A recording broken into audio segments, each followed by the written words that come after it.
Chaque famille africaine a un fondement sur lequel il bâtit l'avenir de sa lignée, un socle pour assurer et protéger ses descendants, une fondation basée pour la plupart sur des éléments de la nature, tels les forêts, les rivières, les statues et parfois certains animaux. Elle leur voue une adoration qu'elle entretient par des sacrifices, des immolations d'animaux, des actions pérennes. Par ces adorations, nombreuses sont les familles qui croient protéger les siens, mais elles ne savent pas qu'elles livrent ainsi toute leur descendance aux esprits démoniaques, aux forces de la nature. Alors, pour mettre fin à ces actes qui endeuillent de milliers de nos familles africaines, le Seigneur a consacré des lieux, à l'instar de la Reine de la Liberté, du ministère catholique du coma spirituel, avec un serviteur inutile, Achiapako Marie, le dispensateur des mystères du Christ. Dans ce lieu, les gens sont guéris, délivrés, restaurés.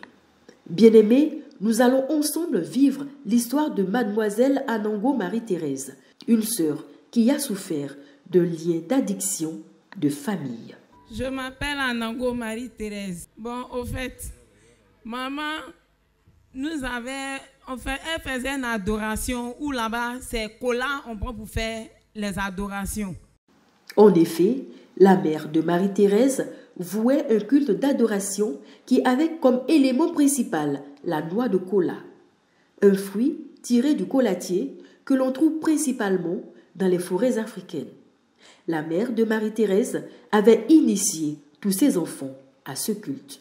Et au fil des années, un fait étrange se produisit. La mère de Marie-Thérèse était devenue accro à la noix de cola à tel point qu'elle en consommait de façon exagérée. Et même en abusait. Cet esprit auquel elle vouait un culte pour sa protection avait fini par se retourner contre elle. Bon, après, dans les années à venir, j'ai vu que maman mangeait cola à chaque fois. Elle peut passer toute la journée à manger cola, elle ne mange pas autre chose d'autre. Un puissant lien d'addiction la menottait, la poussait à consommer de façon exagérée de la cola. Et un jour, le pire arriva. Après, elle est tombée malade. Donc, maladie, on s'est promené partout. Arrivé au CHU, ils ont détecté que c'est hépatite et elle est décédée. Ça fait 7 ans de cela. La mère de Marie-Thérèse était décédée, mais ce lien d'addiction démoniaque demeurait. Il rôdait tel un loup cherchant sa proie et finit par entraîner Marie-Thérèse dans le fin fond des ténèbres.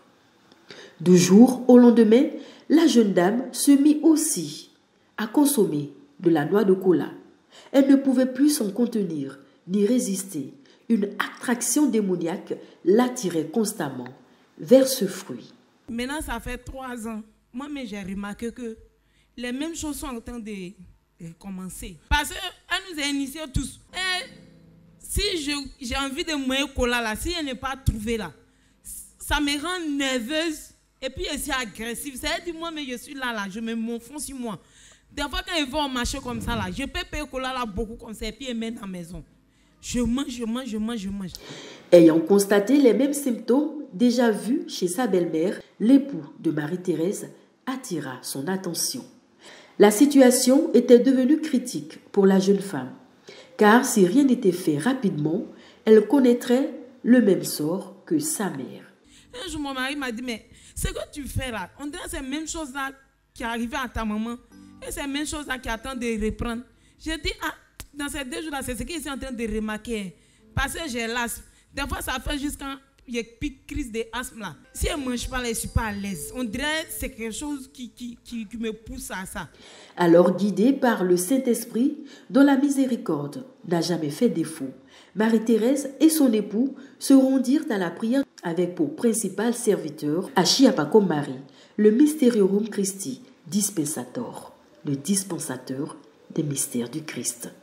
Et dans ce lieu, durant un grand temps de prière qui avait mis le ministère des anges en action, un vent de guérison souffla. Marie-Thérèse saisit ce vent de guérison et jamais ne le lâcha. J'ai commencé à prier. J'ai dit vraiment, Seigneur, si ce lien d'esprit de cola là m'a pas encore quitté, que c'est ça qui continue à me pousser à manger cola. Pour venir me faire la même chose comme maman, je veux que tu m'en délivres aujourd'hui là. Je ne vais plus retourner et puis commencer à manger cola aussi. Et quand il a fini de prier, on a fini, je suis partie à la maison. Aujourd'hui, Marie-Thérèse est totalement libérée de cette emprise, de cette addiction démoniaque. C'est fini. Aujourd'hui là, même si je vois cola là, même si c'est joli comme ça ne me dit plus rien. Tu es délivré. Je suis délivré. Donc je veux dire merci à Dieu pour ce qu'il a fait pour moi. Bien-aimé, peu importe ce que tu vis, peu importe les difficultés que tu traverses, car le miracle est encore possible avec le Dieu Tout-Puissant, parce qu'il existe sur terre des hommes choisis par Jésus-Christ de Nazareth pour opérer dans le surnaturel, guérir et délivrer ses enfants, à l'instar à Chiapakom Marie, le dispensateur des mystères du Christ.